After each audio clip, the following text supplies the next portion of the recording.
जय हिंद दोस्तों।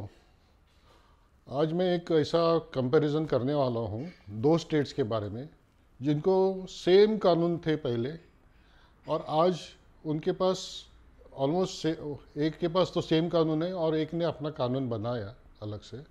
और वो अभी ये जो क्लास टू लैंड्स है या जिसको नया शरत बोलते हैं, इसको कैसा डील किया इसके बारे में मैं आपको बताने वाला हूँ। आपको मालूम है कि पहले महाराष्ट्र और गुजरात दोनों स्टेट्स एक ही थे और उसको हम बॉम्बे प्रेसिडेंसी बोलते थे। 1961 में स्प्लिट हो गया, मतलब डिवीज़न हो गया, बट उनको एक ही कानून पहले था जिसको हम बॉम्बे लैंड रेवेन्यू कोड 1879। दोनों एरियाज़ को सेम ही था, मतलब एक ही बॉम्बे प्रेसिडेंसी को एक कानून था, बॉम्बे लैंड रेवेन्यू कोड। जब ये महाराष्ट्र गुजरात सेपरेट हुए तो महाराष्ट्र ने एक नया कानून बनाया, महाराष्ट्र लैंड रेवेन्यू कोड 1966। पर गुजरात ने सेम कानून बॉम्बे लैंड रेवेन्यू कोड चालू रखा, उन्होंने कुछ तब्दीली नहीं की। तो कहने का मतलब ये था कि जो टाइप ऑफ लैंड, जो टेन्योर बोलते हैं, जो लैंड के जो टेन्योर होते हैं, वो सेम टू सेम महाराष्ट्र और गुजरात में थे और अभी भी है। अभी इसमें मैं अभी आता हूँ, ये जो 1879 में ये कानून बना, तो फिर उसके बाद में ये जो ऑक्यूपेंसी क्लास टू लैंड जो हम बोलते हैं, और गुजराती उधर गुजरात में उसको नई शरत बोलते हैं, नई शरत। तो ये कैसे बने और उधर उसको कैसे डील किया गया और हम लोग महाराष्ट्र में कैसे उसको डील कर रहे हैं, ये दोनों का फ़र्क मैं बताना चाहता हूँ।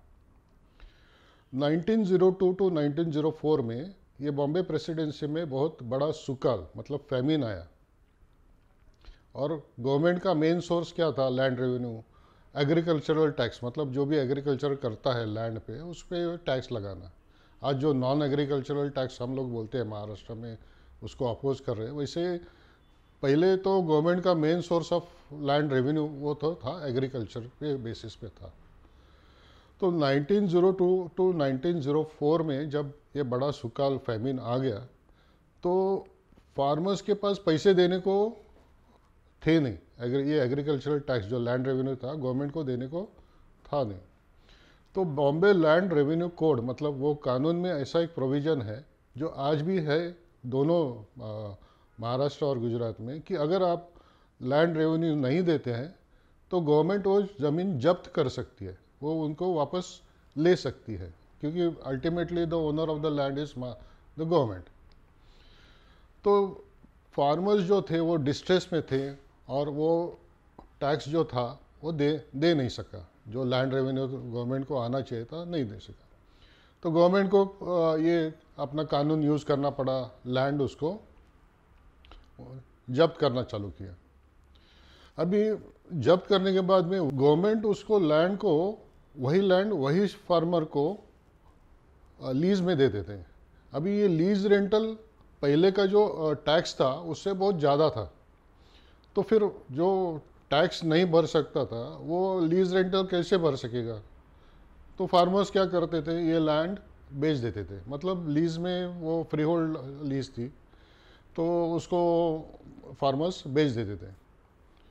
तो अभी गवर्नमेंट का प्रॉब्लम तो सॉल्व नहीं होता था, दे वांटेड द, मतलब वही फार्मर को वही लैंड यूज़ करके उससे रेवेन्यू बनाने का था। ये बेचेगा तो फिर उधर से फिर उसको क्या मिलेगा गवर्नमेंट को, क्योंकि फिर फार्मिंग एक्टिविटी बंद हो जाएगी। तो उसको वही ज़मीन गले में अटकाने के लिए इन्होंने एक नया टाइप ऑफ लैंड शुरू किया, जिसको हम नया कंडीशन बोलते हैं या नया शर्त बोलते हैं, मराठी में नया नया शर्त बोलते हैं।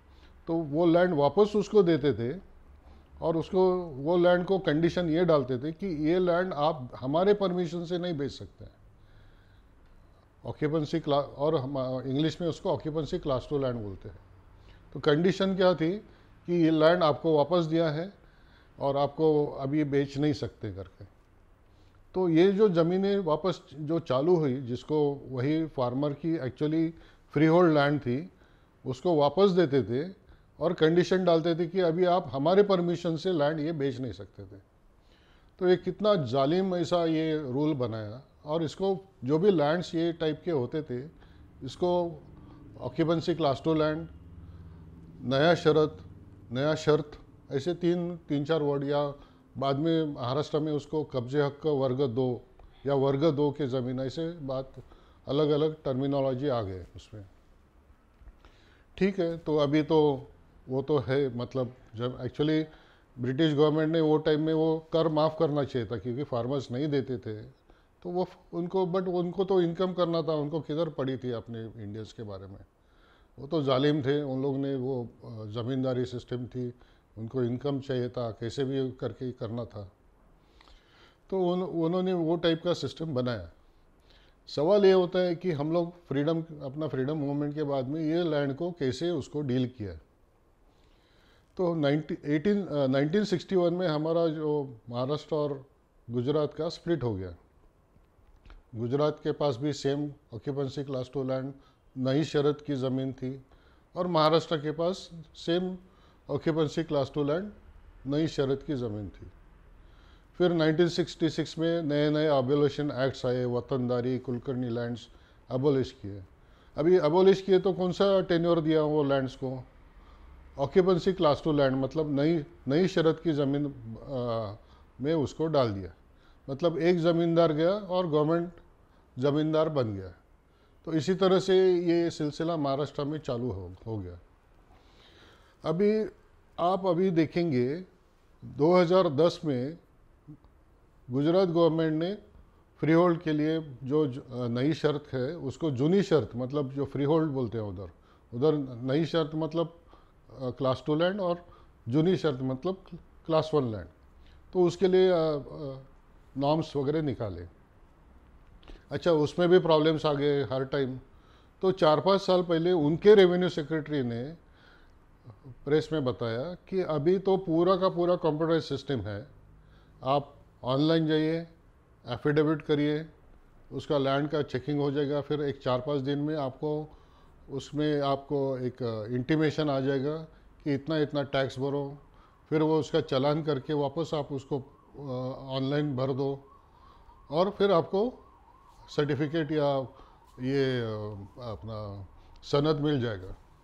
तो इतना सिंपल सिस्टम उन्होंने किया है, इतना रिलीफ, मतलब आप सोच सकते हो कि कितना एडवांस उनका सिस्टम हो गया।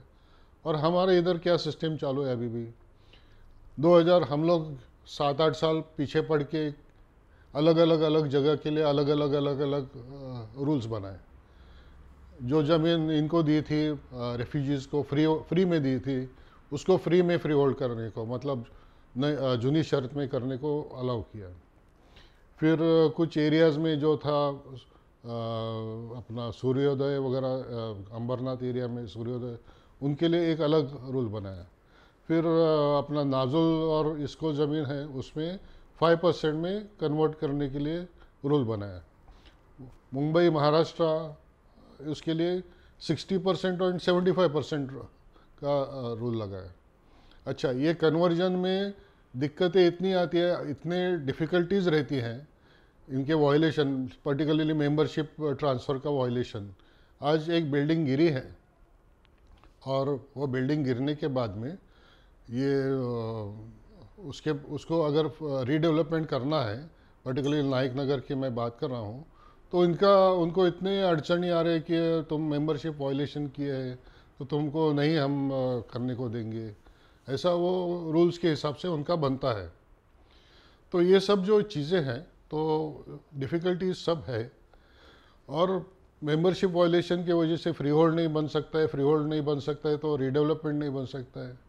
तो ये जो सिस्टम जो आप देखेंगे 2 स्टेट्स में, तो 2 स्टेट्स में जो सिस्टम है, एक तो एकदम कंप्यूटराइज ऑनलाइन सिस्टम है जहाँ पे सब एकदम आराम से सब कर सकते हैं, और दूसरा जो अपना महाराष्ट्र का सिस्टम है, जो एक पुराना बैलगाड़ी का ज़माने का स्ट्रक्चर है, जो आराम से मतलब सिस्टम में कुछ लोगों को प्रॉपर समझा ही नहीं जाता है, सुविधा ही नहीं होती है, और बहुत आर्किक सिस्टम है। तो ये दोनों का फ़र्क है। और अभी महाराष्ट्र को समझना चाहिए कि हम लोग प्रैक्टिकली काम करना चाहिए, और गुजरात ने जो रेवेन्यू सेक्रेटरी ने जो सिस्टम डिज़ाइन किया है, वो हमारे इधर के ब्यूरोक्रेट्स और पॉलिटिकल सिस्टम क्यों नहीं कर सकती है। तो बात ऐसा है कि ये जो बिल्डिंग गिरी है नायक नगर, उसमें 19 लोग मरे हैं। और मेरे एरिया जहाँ पे मैं कुर्ला में मैं रहता था, वहाँ पे 3 बिल्डिंग ऐसे हैं कि वो कभी भी गिर सकती है, ऐसा मेरे को लगता है। और ये प्रॉब्लम बढ़ने वाला है। तो हम लोग ने अभी पूरा ऐसा मतलब ये जो अनास्था है जो सिस्टम में, जो अनसिम्पथेटिक ये है, तो उनको थोड़ा सा जगाने के लिए हम लोगों ने ये अपील ये टाइम बीएमसी इलेक्शन में ऐसा किया है कि अगर आप हमको ये प्रॉब्लम बीएमसी इलेक्शन के पहले सॉल्व नहीं करते हैं तो हम लोग सब एक साथ आके नोटा का वोट करने वाले हैं। अभी ये हमको ये नौबत आने तक आप रुके हैं। हम नहीं चाहते कि नोटा का वोट करें, बट अगर आप हमको मजबूर करेंगे या हमारे प्रॉब्लम्स को ही दुर्लक्ष्य करेंगे, नहीं देखेंगे, तो फिर हम लोग को कोई ऑप्शन नहीं रहता है। तो मैं मोदी जी ये सब आप ज़रा सोचिए कि ये सब हम इतना लेवल पे आ गए हैं तो हम लोग को कोई प्रॉब्लम होगा, इसलिए हम लोग ये लेवल पे आए हैं। तो प्लीज़ ज़रा इस पर ज़रा इंटरवीन करिए और हमारा प्रॉब्लम सॉल्व करिए। अभी तो मैं सीधा अपील मोदी जी को कर रहा हूँ कि मोदी जी देखिए, आप चीफ मिनिस्टर रह चुके हैं 15 साल, आपको मालूम है कि लैंड टेन्योर वहाँ पे क्या है। मैं अभी बता रहा हूँ, लैंड टेन्योर महाराष्ट्र मुंबई में सेम टेन्योर है। जो आप नई शर्त बोलते हैं उधर भी है, इधर भी है। इधर पे यहाँ पे जो ब्यूरोक्रेटिक क्लास है वो इतना एनलाइटेड नहीं है, पॉलिटिकल क्लास है वो उनका पॉलिटिकल विल नहीं है। तो आप हमारे बड़े भाई है, प्राइम मिनिस्टर है, तो आप इसमें इंटरवीन करिए। और ये जो नई शर्त की जो ज़मीनें हैं उसको जूनी शर्त में कैसे कन्वर्ट हो सके, ज़रा आपके ऑफिस से प्रेशर डाल के ये करिए। आज क्या होता है कि हम लोग बोलते हैं कि India ease of doing business में बहुत पीछे है।